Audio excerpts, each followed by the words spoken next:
Olá pessoal, bem-vindo ao Papo Viramundo para mais uma entrevista. Desta vez nós temos o professor Flávio Ulloa Coelho, ele é o professor do IME. Nós já entrevistamos outros professores do IME, do Instituto de Matemática e Estatística da USP. Eu soube pelo diretor do IME que a biblioteca do IME está aberta sempre aos finais de semana, então é uma oportunidade para quem está nos escutando conhecer o IME, visitar a biblioteca, usar a biblioteca, que é uma das minhas preferidas aqui na USP. E obrigado, Flávio, e gostaria de passar a palavra para ti, pedindo para te falar um pouquinho, fazer uma apresentação rápida e depois eu faço umas perguntas. Legal. Bom, antes de mais nada, obrigado aí pelo convite. Eu acho que é uma iniciativa muito boa, né? Essa de você entrevistar as pessoas da universidade, várias áreas e fazer com que as pessoas de fora tenham a oportunidade de conhecer o trabalho da gente aqui, né? Você falou da biblioteca do IME, né? Quer dizer, temos um salão de leitura que a gente chama, né? Salão de leitura, melhor dizer. Fica aberto aí todo o final de semana. Tem muita gente que vai lá de outras unidades estudar, etc. E tal, né? E é muito bom. A biblioteca, sim, fica também aberta, a parte de acervo fica aberta no sábado pela manhã, tal, então sempre é possível visitar. Uhum. Bom, eu sou professor do IME desde 1985, né? Eu entrei, então já vai para março do ano que vem, vai para 40 anos. Eita, né? nós!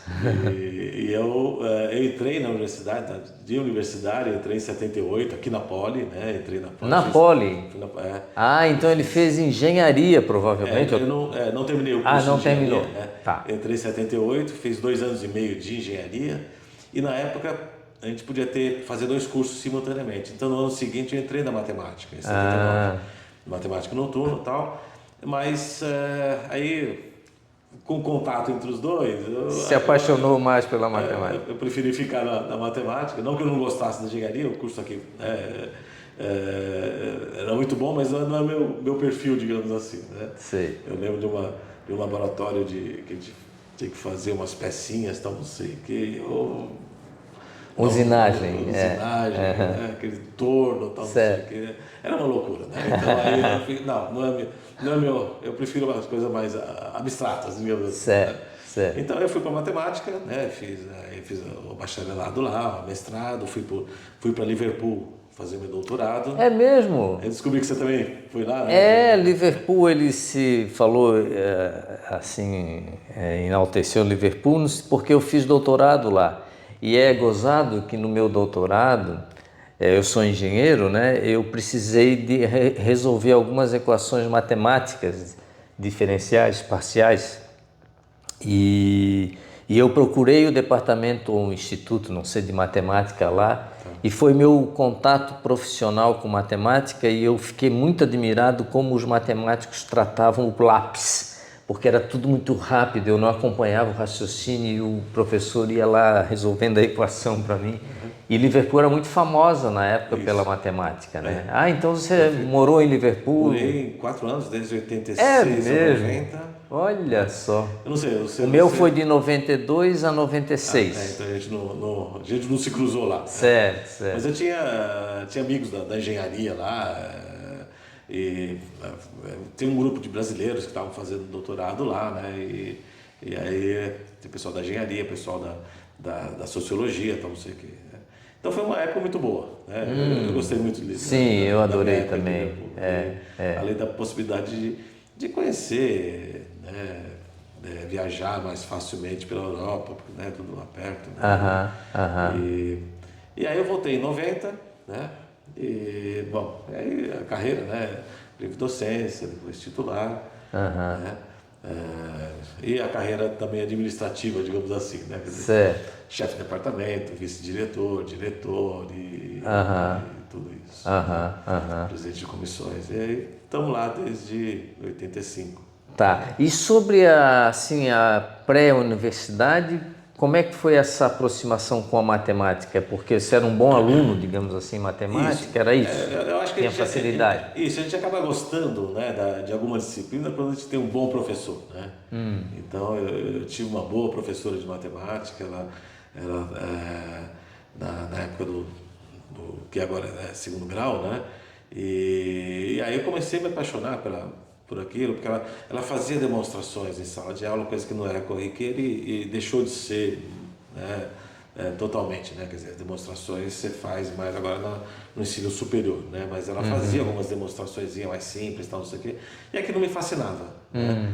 Então eu sempre... A gente começa a gostar de uma coisa por conta de professores, né? E é isso que é importante, né? Em matemática tem muito isso, né? Prove que o quadrado do cubo e coisas assim, né? Ou demonstre que, né?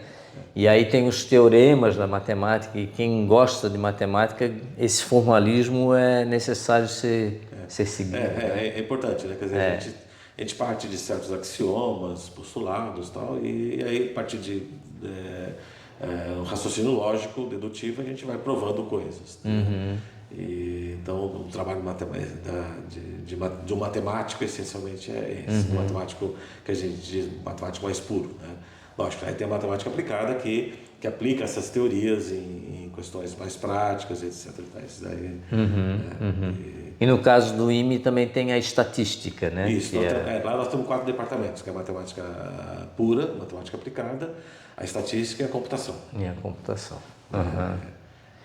E o seu mestrado foi, assim, uma prévia do doutorado ou foram tópicos completamente diferentes, mestrado e doutorado? Eu comecei no que a gente chama, a área que eu trabalho é representações de álgebra, é uma coisa específica de álgebra, né? E aí o meu mestrado foi nessa área, e aí a partir daí meu orientador entrou em contato com algumas pessoas do exterior, porque eu queria fazer o doutorado no exterior, e aí no final a gente acabou decidindo por Liverpool, que tinha um grupo bom na época, né? Infelizmente meu orientador já faleceu, a esposa dele que também trabalhava nessa mesma área também faleceu, tal, e o grupo meio que se desapareceu na Inglaterra, em Liverpool, né? Então ele entrou em contato, tal, não sei o quê, e eu acabei seguindo na mesma direção. E aí eu tenho trabalhado desde então nessa mesma direção. E essa representação de álgebra é uma coisa que progride a olhos vistos, assim, é bem evidente a progressão? Isso. Ele teve alguns momentos que teve um desenvolvimento maior, né? Então na década de 70, porque representações de estruturas algébricas é uma coisa que já tem muito tempo, já tem mais de 150 anos, né? Mas em alguns momentos teve algumas técnicas que foram desenvolvidas e que deram um certo up na teoria, né? Então na década de 70 isso foi um momento, né? E depois na década de 90, quando eu estava trabalhando nessa área, também teve um outro momento de grande crescimento, né? E mais recentemente também as técnicas de outras áreas, inclusive técnicas que vêm da física, tal, foram incorporadas ali, né? E então é uma área que está muito ativa o tempo todo. Né? Então tem um desenvolvimento grande a partir de um certo momento, depois tem uma estabilização mais de consolidação, né? Depois aí tem outro desenvolvimento, não sei o quê. Então tem tido nos últimos 50, 60 anos aí um desenvolvimento bastante significativo. E isso deve-se vamos dizer assim, gênios da matemática ou são grupos de trabalho que vão... Em geral são grupos de trabalho. Grupos de trabalho que vão... lógico, sempre tem um que se destaca um pouco mais, que dá uma ideia para cá, para lá. Mas a matemática, em geral, a maneira como eu vejo, ela se desenvolve muito mais a partir dos grupos de trabalho, né? De conexões, né? Você trabalha com um grupo daqui, um grupo de outros países, tal, não sei o que, você vai desenvolvendo isso meio coletivamente. É lógico, como eu disse, de repente aparece um ou outro que tem umas ideias geniais, tal, não sei o que, mas logo aquilo já é incorporado pelo grupo e aí vai ser desenvolvido. Né? Então é fundamental a comunicação entre pesquisadores, digamos assim. Isso é uma coisa essencial para a gente. Daí os congressos, os journals. Tanto que, por exemplo, né, a pandemia modificou um pouco nossa rotina, né, digamos assim, né, que eles falam, vamos fazer um congresso online, tal, não sei o quê. Ótimo, né, a gente é bom para divulgar a história, Mas o melhor do congresso é aquele momento que você... É o cafezinho. O cafezinho, isso. Né? E não porque a gente está batendo papo lá sobre futebol, sobre não sei o que, lógico, às vezes também... Mas muitas vezes é o contato, é perguntar uma coisa, tal, não sei o que, aquele desenvolvimento, né? E mesmo banca, né? Quer dizer, banca, quando você vai para uma banca, né? Tem uma banca lá em Minas Gerais, em Belo Horizonte, né? Pega o avião de manhã, tal, não sei o que, passa o dia lá, então almoça com o grupo, conversa, depois aí tem a defesa, tal, não sei o que. Então tudo isso traz a possibilidade de você, não só o contato social, que é essencial na academia, né? A gente não pode ficar isolado, não faz sentido ficar isolado, mas também a possibilidade de você discutir as coisas. Né? Então eu sou um que fico defendendo que as bancas têm que se voltar a ser presenciais. Ser presenciais. Né?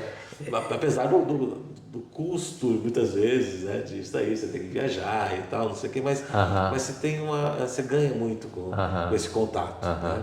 Numa banca online, aquele troço, abre a câmera, você discute, depois rapidamente, já desliga, tchau, quer dizer, você perde... A gente tem alguns professores, e eu me incluo nessa linha, que acha que o campus tem que voltar a ter mais vida, né? Então, o campus da universidade, não só daqui, das universidades em geral, ele perdeu muito a vivacidade, né? a espontaneidade, o convívio depois da pandemia, porque as pessoas se adaptaram a também ficar em casa estudando, trabalhando, tanto professores quanto alunos, né? Mas eu acho que é requerido uma volta, e a gente vê até que isso causa esses problemas mentais que tem tudo hoje em dia. Eu acho que tem uma relação, falando de modo superficial, mas eu acho que deve ter. Não, eu acho que é verdade, quer dizer, isso cria, porque você não está... O relacionamento humano é muito importante, né? Quer dizer, então, como você disse, começa a trazer certas coisas. Você fica muito tempo em casa sozinho, mesmo trabalhando, fazendo coisa que você goste, né? Não é que mesmo você fazendo coisa que você goste, você fica isolado, né? Quer dizer, você tem que conviver, né, com as pessoas. Né? E aí é verdade, eu sinto lá no IME que os corredores estão mais vazios. Se bem que agora eu estou sentindo que o pessoal está voltando um pouco mais. A gente tem lá o cafezinho depois do almoço, lá, que é um lugar meio central no instituto, no prédio da matemática, em que você se reúne, conversa, bate papo, tal, não sei o quê. Às vezes até discute matemática, mas o convívio é muito importante. Né? Sim. Eu não gostava muito de café e a minha mulher sempre me convidava para tomar um cafezinho quando ele namorava tal, e ela dizia para conversar. E hoje em dia eu vejo que o cafezinho, mesmo para quem não gosta, é um ponto de encontro, né? É verdade, quer dizer, eu também quando cheguei eu não tomava muito café, então não sei o que agora tem, né? Mas tem esse momento que é quase um ritual, né? E aí você pega uma xicrinha só e fica lá um tempão. Né? Mas, ô Flávio, a gente deu uma pulada no nosso papo aí, foi sobre a infância, o colégio. Foi aqui em São Paulo? Como é que foi? Foi em São Paulo. Você é paulistano, então? Nasci aqui em São Paulo, na cidade. Minha família é de, sei lá, classe média, né? De origem portuguesa, não? Até meu bisavô tudo brasileiro, né? Mas aí o meu tataravô tem... meu pai não gostava muito de falar, porque ele tinha uma ideia, né? A ideia de que, bom, nós somos quatro centões, né? O brasileiro sempre, né? Mas aí acho que o meu tataravô tinha origem portuguesa. Entendi. Mas era uma família, você cresceu no meio de cultura, de livros? É interessante, porque meu pai era formado em advogado, né? Ele trabalhava, era um funcionário público na Secretaria da Fazenda, né? E ele sempre insistiu, que a gente não teve uma vida de muito luxo, né?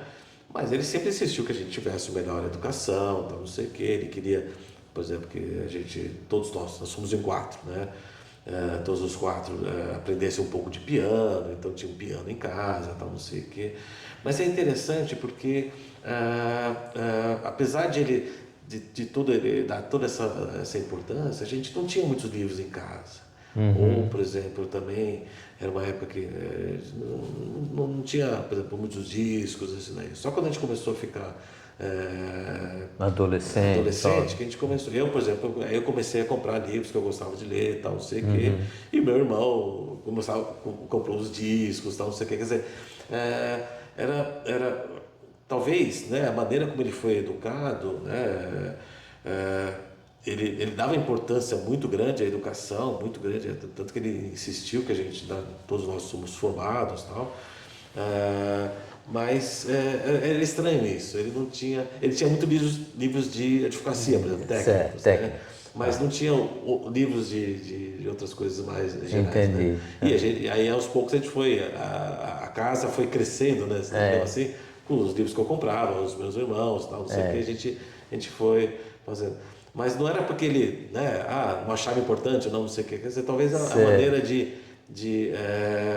não sei, educação dele, então não sei o que, dá uma certa importância para o ensino formal, mas dentro desse formal não tinha, digamos, a presença do livro, né? É difícil de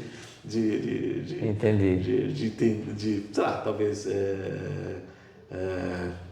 de explicar isso aí, mas era uma coisa que mas a gente sempre teve ele sempre colocou a gente em colégios, né, colégios bons e tal, e ele sempre teve essa preocupação com a gente.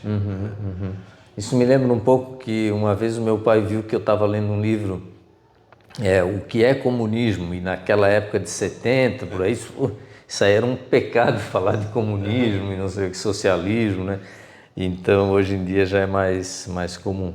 E foi algum choque para a família ou teve alguma desconforto abandonar a engenharia, que é uma profissão mais rentável, entre aspas, do que a matemática? Como é que foi esse conflito aí? Eu sou daquela geração, meu pai, né, de que das três profissões nobres, né, que é medicina, engenharia e direito, né? Então, eu tenho o meu irmão mais velho é advogado, né? E os dois outros irmãos, minha irmã mais velha e o meu irmão caçula, eles são médicos. Né? Então você é a ovelha negra da família? Então eu entrei não na Poli, então tá tudo bem. Certo. Até que meu pai nunca aceitou isso. Certo. Né? Quer dizer, não é que ele... você sentia a cara dele, nunca... quer dizer, não é que houve uma briga, nada, não sei. Entendi, mas você sentia não sei o quê. E foi interessante, porque no primeiro ano, eu ainda estava aqui na Poli, então não sei o quê, eu viajei nas férias e deixei uma procuração para ele fazer a matrícula para mim. Né? Na época a matrícula era feita em papel, vinha até aqui, né? Estamos falando de 78, 79, né? Então ele fez a matrícula para mim, então não sei o quê, mas ele usou essa procuração depois. Eu falei, olha, eu estou indo para matricular sempre na Poli. E me matriculou por vários semestres seguidos. Na esperança dele. E eu nem sabia que estava sendo feito, só depois de um tempo. Né? Não é uma coisa que atualmente daria para fazer, né? Porque a universidade mudou muito, né? Em termos de organização, não sei o quê. Mas ele vinha aqui, ele tinha um amigo que trabalhava no setor de alunos, né? E ele vinha, fazia matrícula, tal, não sei o quê. Eu reprovava porque nem sabia que estava matriculado, tal, não sei o quê. Só 2, 3 anos depois que eu fiquei sabendo, tal, não sei o quê. Mas aí eu fui jubilado, eu fiquei sabendo quando eu fui jubilado da universidade. Mas realmente, né, se olhar o meu histórico, é aquela reprovação. Né? Mas isso se resolveu quando entrou na USP como um professor, imagino, né? Aí já começou a ser dito, ele é um professor da USP, talvez, né? Então, quer dizer, ele nunca achou, né, decepcionou, digamos assim, estou decepcionado, não sei o que. Né? Mas ele, na cabeça dele, né, isso naquela época principalmente, né, quer dizer, realmente eram as três profissões. Se você saísse dessas 3 profissões, você não estava. Então você, digamos, gosta de matemática ou de coisas de exatas, então você tinha que fazer engenharia. Né? Bom, eu vou fazer outra pergunta também, Flávio, porque essa de Liverpool me chamou muita atenção, que eu vivi essa experiência de ir para o exterior, etc., né? E uma das coisas que deu trabalho para mim foi a língua, né? Aprender o inglês e tal. E em especial em Liverpool, como tu sabes, eles têm um sotaque todo particular lá e quem entendia o sotaque do pessoal era minha filha, que era pequenininha. Ela não tinha nenhum problema, né? E eu me lembro até que a gente lá na Inglaterra era muito comum pegar o táxi, aqueles cab, né? Aqueles táxis pretos, né? Você pegando. E a gente morava numa rua chamada Beckenham Avenue. Tá. E a gente falava lá para o motorista de táxi, let's go to Beckenham Avenue. E ele não entendia. Aí a minha filha que dizia, Beckenham Avenue, aí o cara entendia, né? Então, como é que foi essa sua experiência com a língua lá em Liverpool? Assim, foi parecida também? Foi muito complicado. Eu saí daqui não falava muito bem inglês, sabe? O basicão, tal, não sei o quê. E o meu orientador, para piorar um pouco a situação, ele era da australiano. Então tinha um sotaque pior ainda. Sei. E aí a esposa dele, né, que trabalhava na mesma área, estava sempre junto, tal, não sei o quê. Aí era uma inglesa típica, então aquele inglês bem certinho, tal, não sei o quê. O inglês de Oxford, tal, e aí, então, para mim era uma mistura de sotaques que eu tinha que administrar o tempo todo, tal, não sei o quê. E na rua era isso, né? Aquele sotaque muito forte, né? Influência irlandesa na época, né? Que vem. E então era uma loucura, eu apanhei bastante. Agora, no ambiente, digamos, universitário, né? No final das contas, lá tinha muitos alunos estrangeiros, então o inglês, né, quando você não é nativo, o seu inglês é mais fácil de ser entendido por um outro não nativo, né? Porque o vocabulário é menor, não sei o quê, né? Então eu acabei na universidade não tendo tanto, para o desenvolvimento do trabalho, não tendo tantos problemas, né? Mas no cotidiano ali, tal, não sei o quê, era isso que você falou, quer dizer, às vezes você falava uma coisa e o cara, né? Não entendia. Me desculpem o paralelo com a minha vida, né? Mas, em geral, o entrevistado é o Flávio, não sou eu. Mas assim, eu fui para Liverpool com uma mala, né? E cheguei lá em Liverpool com uma única mala onde tinha toda a minha vida ali para passar 4 anos, né? Hoje em dia eu penso que eu fui muito corajoso, mas na época eu acho que eu não pensava se precisava de coragem ou não. Porque não é como hoje que tem o WhatsApp para se comunicar com a família, o e-mail, era tudo assim. Eu telefonava uma vez a cada 2, 3 semanas para o Brasil. E você teve também assim que passar por um certo desconforto de entrar num país novo e estar longe da família, longe das suas origens, assim, como é que foi esse começo de doutorado? Porque isso é a pergunta, só para clarear um pouco, ela é interessante para aqueles que vão fazer doutorado fora, ou que querem, ou que planejam morar fora para estudar, e talvez escutar o professor Flávio seja interessante. Vamos ver aí. Realmente não é um processo fácil, né? A gente, lógico, depende de cada pessoa, tal, não sei o quê. Foi um pouco, como você falou, eu decidi que vou e vou, né? Não pensei muito, né, no final das contas. É isso, que a gente leva uma bagagem e sem saber o que vai acontecer, né? Eu tive uma vantagem, talvez, que eu, no voo que eu fui para Liverpool, além de outros 2 colegas, tinha um colega que estava indo para Cambridge, foi no mesmo voo que eu, né, e uma outra colega que estava indo para passar um período, ela já era doutora, né, passar um período na Irlanda, em Dublin. Mas o primeiro voo até Londres, nós fomos, tal, não sei o quê, e lá e no voo eu conheci um cara que estava indo para Liverpool também. Era um engenheiro brasileiro, né? E aí, então a gente chegou lá e ele, por também rapidamente, ele conheceu uns brasileiros que moravam lá. Então, no segundo, terceiro dia, eu já estava convivendo com pessoas, com outros brasileiros e etc e tal. E aí foi aumentando o grupo, tal, não sei o que, a gente... Então eu acho que isso me ajudou muito na chegada, porque aí todas aquelas dúvidas que você tem no dia a dia, se você chega sozinho, né, aí vai perguntar para alguém que não fala a sua língua, não consegue, né? Quer dizer, a coisa é complicada, né? Então eu tive essa vantagem que logo eu já estava enturmado com um grupo lá dentro. Acho que aí depois, né, a ideia não era ficar, né, num gueto de brasileiros, etc. Então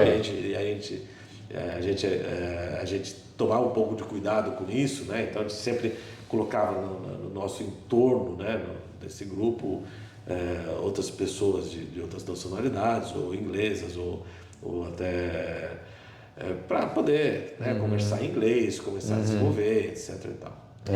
E eu imagino que na matemática lá em Liverpool seja como foi para mim na engenharia, né? Que no doutorado na Inglaterra, tipicamente, se pega um tema de trabalho, o orientador definia, e não tinha aulas, né? Não, imagino que na matemática também não tem. Então a pessoa fica trabalhando, ela entra no escritório dela e começa a estudar, vai na biblioteca, vai no computador, era assim também com a matemática, né? Eu não tinha... não tinha créditos, não tinha essa noção. Não tinha crédito para fazer.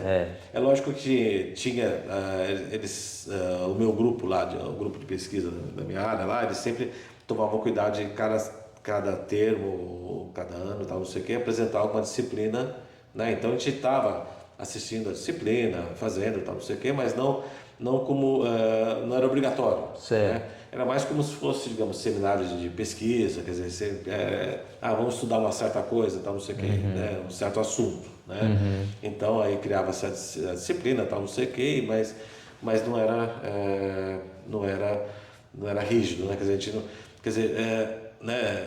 Não sei se houve mudança desde então, mas eu fui lá, o que eu tinha que fazer era a dissertação, a tese. A tese, exatamente. Ponto, né? Não tinha... E era isso que nos dava, a mim dava muito medo, né? Porque o produto final de 4 anos tinha que ser uma aprovação da tese para mostrar até para o governo e para os colegas, para a família e para a sociedade. E isso é uma coisa meio assim, meio no ar, né? Então será que eu vou conseguir? Então isso me dava muita preocupação. Será que eu vou conseguir terminar o trabalho? E às vezes chega faltando 2, 3 meses que depois vai cortar a bolsa e tal. No meu caso tinha achava que não tinha material suficiente, se era muito crítico com o que se estava fazendo, né? Mas é uma aventura, né? E a gente tem, né, como você mencionou aí, né, em muitos lugares o orientador ele pega, dá um problema e fica em cima, então não sei o quê. Eu tive uma vantagem que eu vejo agora. Na época talvez eu achasse um pouco estranho, que meu orientador ele nunca me propôs nenhum problema. Igual o meu. Estude. Ele falava assim, olha, vamos começar aqui, tal, não sei o quê, né? Vai lendo, tal, né?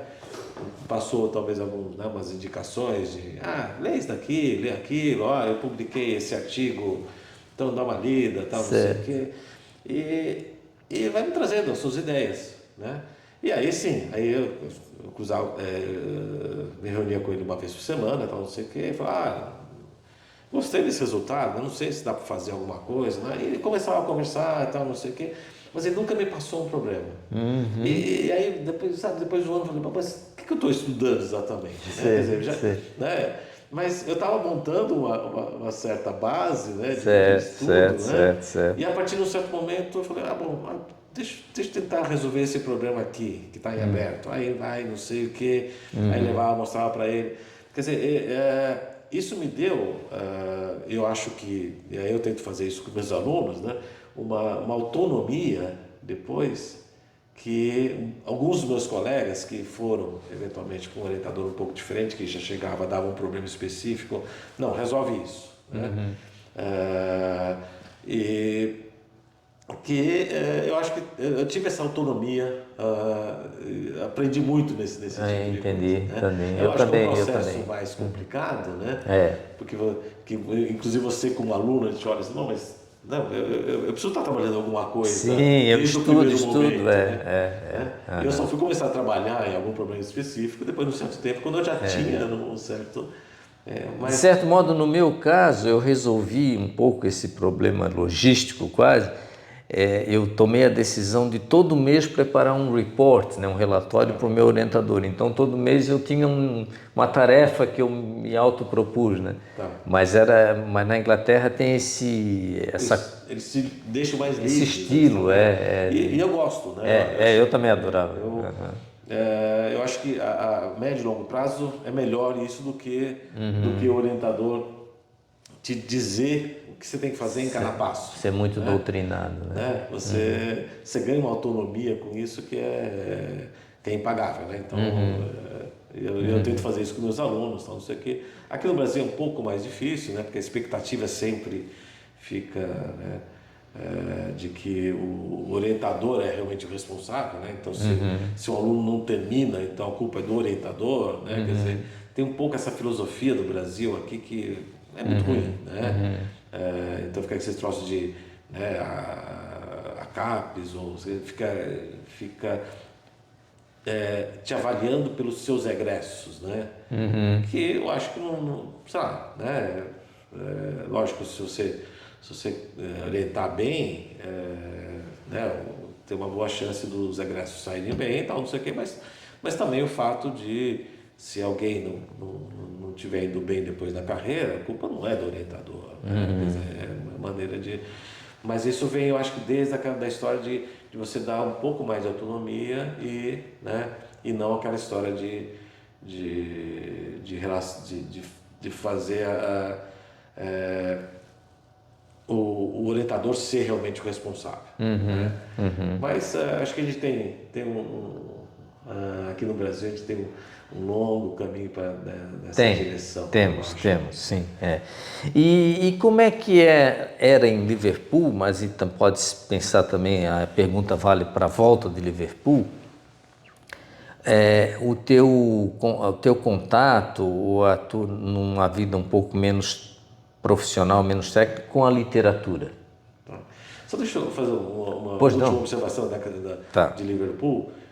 Quer dizer, do meu período lá, uma das coisas que foi muito bom para mim lá é que o grupo, na época, era um grupo que atraía muita gente do resto da Europa, né?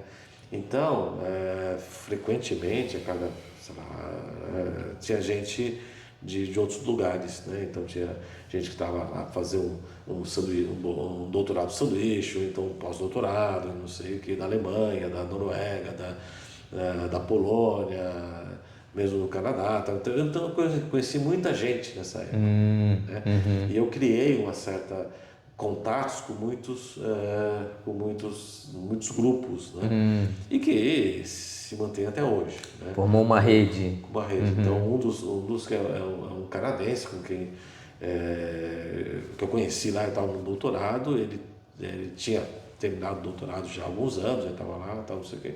A gente, né, começamos a meio que trabalhar informalmente algumas coisas quando ele passava lá e tal. E o meu primeiro pós-doutorado foi com ele, né, no Canadá, e eu tenho contato com ele até hoje. Nós temos muitos artigos, estamos escrevendo o segundo livro juntos agora, quer dizer, é uma coisa que vem daquela época, né, dos contatos que eu tive naquela época. Então, para mim foi muito rico ter ido para o exterior, e eu, inclusive, incentivo todos os meus alunos a irem, né, e não, façam, se não deve fazer. Porque eu tive a sorte de ainda pegar uma época que havia financiamento para o doutorado. Né? Sim, CAPES, no meu caso era CAPES. Mas isso já não existe mais, né? Você paga o máximo um sanduíche e tal, não sei o quê. Mas ou nisso, ou depois no pós-doutorado, acho que é muito importante. Essa história é parecida com a minha, eu também fiz contatos lá que duram até hoje. Bulgária, África do Sul, a Noruega, a Alemanha, né? Realmente é muito interessante. Porque as coisas lá são inclusive mais perto geograficamente. Então, eu ia para o congresso muito facilmente, né? Congressos internacionais, etc. E tal. Aqui, né, nós estamos muito longe, né? Quer dizer, tem uma desvantagem que é geográfica, né? Certo, Assim, lá certo. não, você tinha o tempo todo contato com outras pessoas. Né? Eu particularmente, de novo, desculpa porque eu estou falando Não, um pouco sim. muito de mim, Não, mas que eu isso. passei, eu recebi uma bolsa de 760, eu acho, libras esterlinas, né, que era um cheque. Era um cheque. Era um cheque, né? Era um cheque a cada 3 meses. É isso mesmo, a cada 3 meses, é verdade. E aí, a creche da minha filha era 300 e tantos pounds, libras. Então sobrava muito, nós passamos muito trabalho, muito problema financeiro assim Você já na era época. contratado aqui? Não. Eu já era, mas eles não me permitiram sair da USP com salário.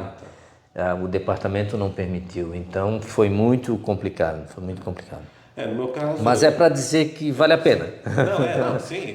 Acho que, Passa tem um algumas trabalho. dificuldades. Tal, não sei o quê. No meu caso, eu fui com o salário e com a bolsa e era solteiro, tal, não sei o quê. Então, realmente, eu não tive, né, não tive aperto financeiro lá. Né? Mas às vezes o dinheiro era meio justo, porque né, a bolsa não era aquela maravilha e o salário, às vezes... Eu lembro que podia mandar no máximo $300, né, para o exterior, tal, não sei o quê, aquelas coisas. E que às vezes o salário era menos do que isso. Né? E no meu caso queimou a televisão do meu pai lá em Florianópolis. E aí ele era paraplégico, vivia muito olhando a televisão, precisava disso. Então eu mandei no envelope $300 ou não sei o que para ele comprar uma televisão colorida que ele felizmente pôde comprar. Mas aí eu voltaria agora para aquela parte da literatura, né? Para a gente falar um pouquinho sobre isso. Como é que era o seu contato com a literatura brasileira? Então, aí, quer dizer, a literatura também, né? Quando eu era adolescente, eu comecei a me interessar muito por ler coisas. Era uma época que teve aquele boom latino-americano, né? Veias abertas da América Latina? Isso também, mas Garcia Marques, certo. Vargas Llosa, Borges. Borges, tal. Então foi um momento que eu comecei a me interessar muito, então eu acabei lendo muito, tal, não sei o quê. E é uma época que escrever contos também estava mais em moda, tal. E eu comecei a arriscar algumas coisas. Isso foi um pouco antes de eu ir para Liverpool, né? Então já no mestrado na matemática aqui você já escrevia... Eu já escrevi alguns contos. Alguns contos. Né? E aí quando eu fui para Liverpool, uma maneira de eu sobreviver, digamos assim, também foi eu comecei a escrever um pouco mais. E Liverpool, não sei se você teve contato com isso, tinha um grupo de literatura brasileira. Não, eu não tive esse contato. O John Gladstone, que era um cara que estudava o Machado de Assis, tal, não sei o quê. Então a biblioteca de Liverpool tinha uma seção de literatura brasileira muito grande. Né? E eu aproveitei lá, né, para ler, inclusive, muitos clássicos que eu não tinha lido antes. Guimarães Rosa e tudo, tal, não sei o quê. Então foi uma época que eu lia muito lá e comecei a escrever. Né? E aí o meu primeiro livro de contos, né, eu terminei lá. Né, é um desses aqui, não? Não, esses já são mais... Aqui eu estou com alguns livros do Flávio, então, que ele deu para mim de presente, então depois vocês podem olhar para adquirir também. Legal. Mas então você fez uns livros, então, antes o primeiro, só para contar uma coisinha aqui. Aí o primeiro livro, e aí aqui do Brasil, eu estava meio em contato com o pessoal do Brasil, tal, não sei o quê, tinha a Bienal Nestlé de Literatura, que era um concurso que tinha várias áreas, né? Romance, contos, literatura infantil, etc. E o prêmio era a publicação do livro, né? E aí então eu mandei, sem muita expectativa, me inscrevi, né? E aí eu ganhei o 3º lugar na categoria de contos, né? Para o meu primeiro livro. E aí foi publicado o livro. Como era o nome, lembra? O livro é Contos que Conto. Contos que contos. Então saiu em 91, né? Quer dizer, saiu quando eu já tinha voltado. Saiu Que legal. publicado. Então é um produto de Liverpool? E é um produto lá de Liverpool. Tem 1 ou 2 contos que eu já tinha escrito antes de ir para Liverpool, mas a maior parte eu escrevi lá. Olha, né? que legal. E é isso que me animou um pouco, né? Porque eu escrevia meio sem pretensões nenhuma, né? E aí quando eu ganhei esse prêmio, tá, não sei o que, me animou, aí comecei a escrever. Nem sempre eu tenho tempo, né, de fazer. E aí fui publicando aos poucos aí. E isso na USP nunca teve problema, nunca foi mal visto, digamos assim, de confundir áreas e etc. Não, acho que é uma das vantagens do ambiente universitário. Mas é interessante porque o pessoal da matemática, a minha turma da matemática, antes de ir, né, para Liverpool, era um pessoal que eles eram muito envolvidos com cultura, e acho que talvez aquele ambiente, né, de gente de meio de transgressão, tal, não sei o que. E aí o pessoal publicava uma revistinha, né, a cada 6 meses, com contos, poesias, tudo escritos pelos os alunos da matemática. Os matemáticos. Era uma revistinha chamada Maldito Tirano. Né? E aí, outro dia eu estava conversando com um colega da época, tal, não sei o que, sobre isso. Então tinha, pelo menos ali na matemática, sempre teve um ambiente meio artístico. Né? Atualmente tem uns 2 ou 3 colegas que publicam literatura lá no departamento. Tem um que publicou um livro de poesias no ano passado, tem outro que publicou livros infantis. Sabe? Então a gente tem... né, às vezes parece estranho, né? Talvez o pessoal de fora, mas internamente eu nunca senti, digamos, que era uma coisa que... Que interessante.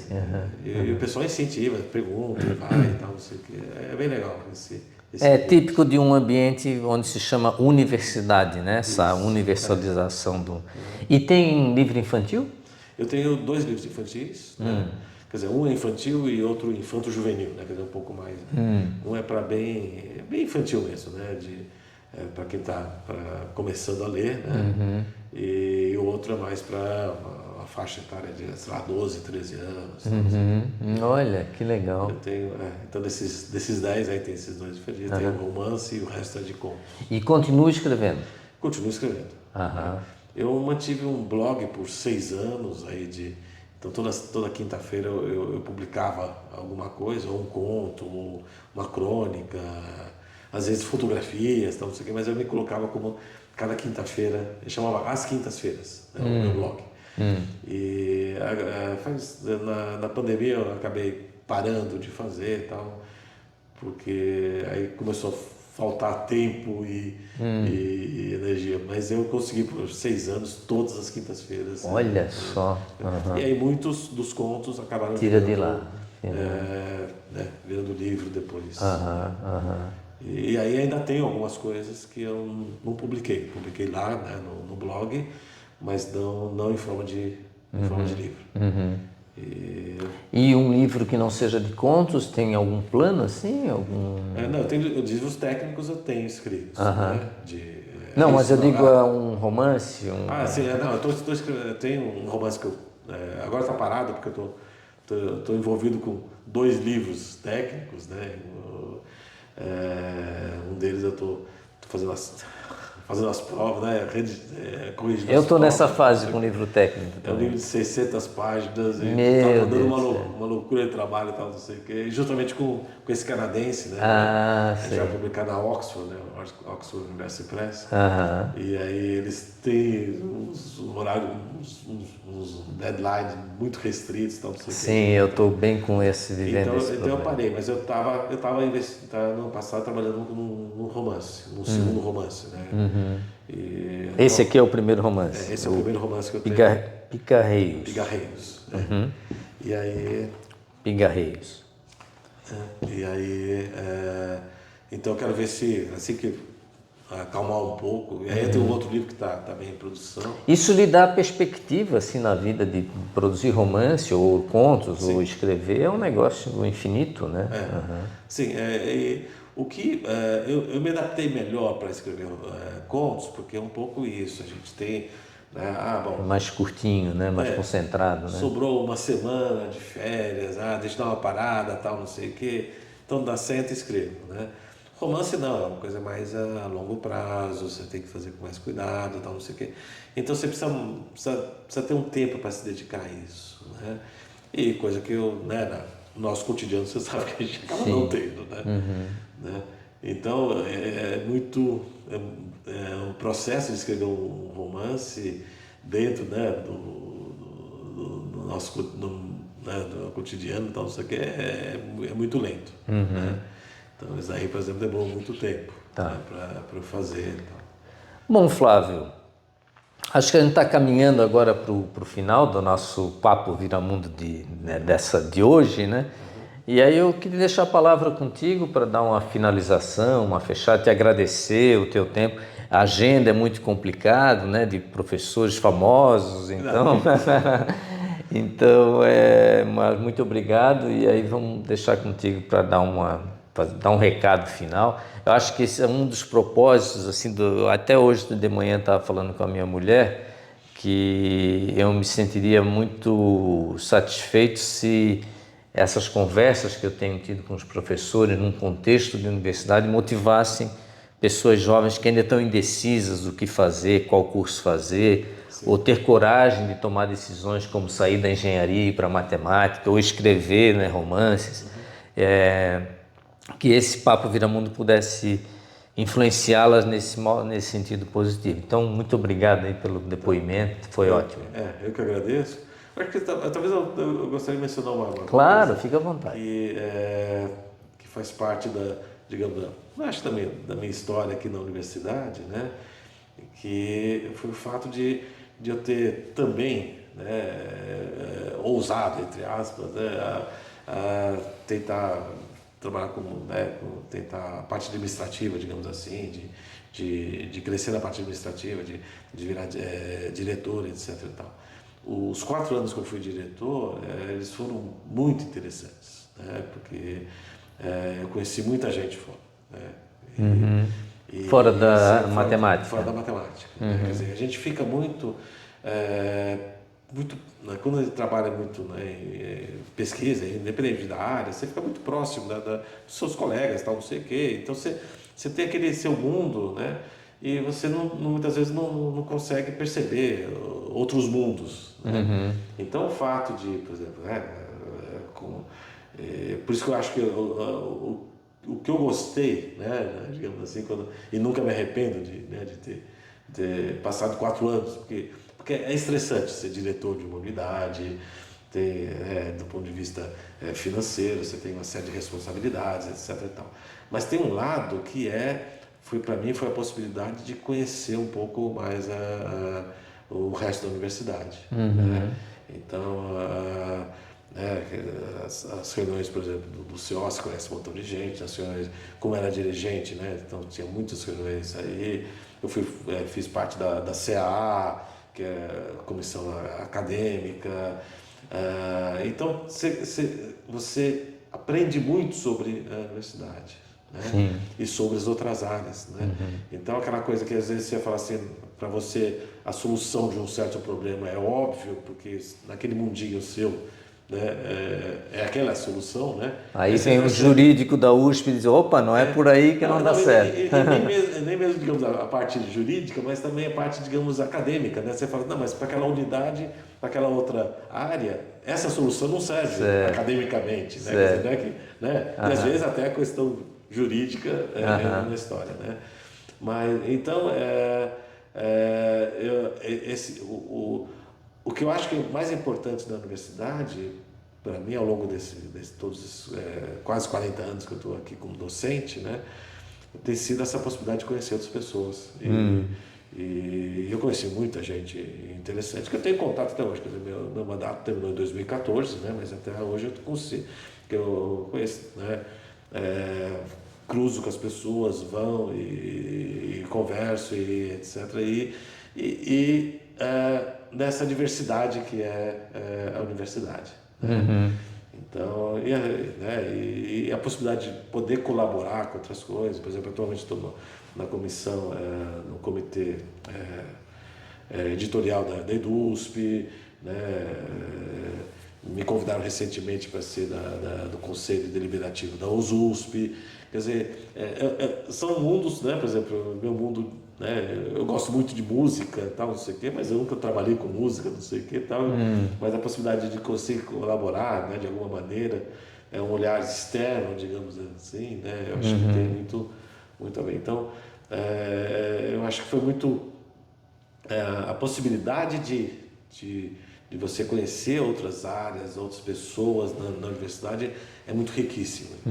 A gente não, né, se é um conselho isso, né, de não fique, né, ninguém ficar no próprio mundo. Certo. Você tem que circular, né, circular o tempo todo, porque é um processo rico, né. Tá bom. Mas agradeço o convite. Para mim é sempre um prazer poder conversar né, sobre tudo, né? Sobre qualquer coisa, né? Não estar aqui conversando sobre futebol. Tá bom. É sempre rico. A conversa, o contato sempre é muito bom. Eu que agradeço o convite. Tá bom. Obrigado, Flávio. Obrigado a todos que estão nos ouvindo. Então, até a próxima Papo Viramundo. Tchau.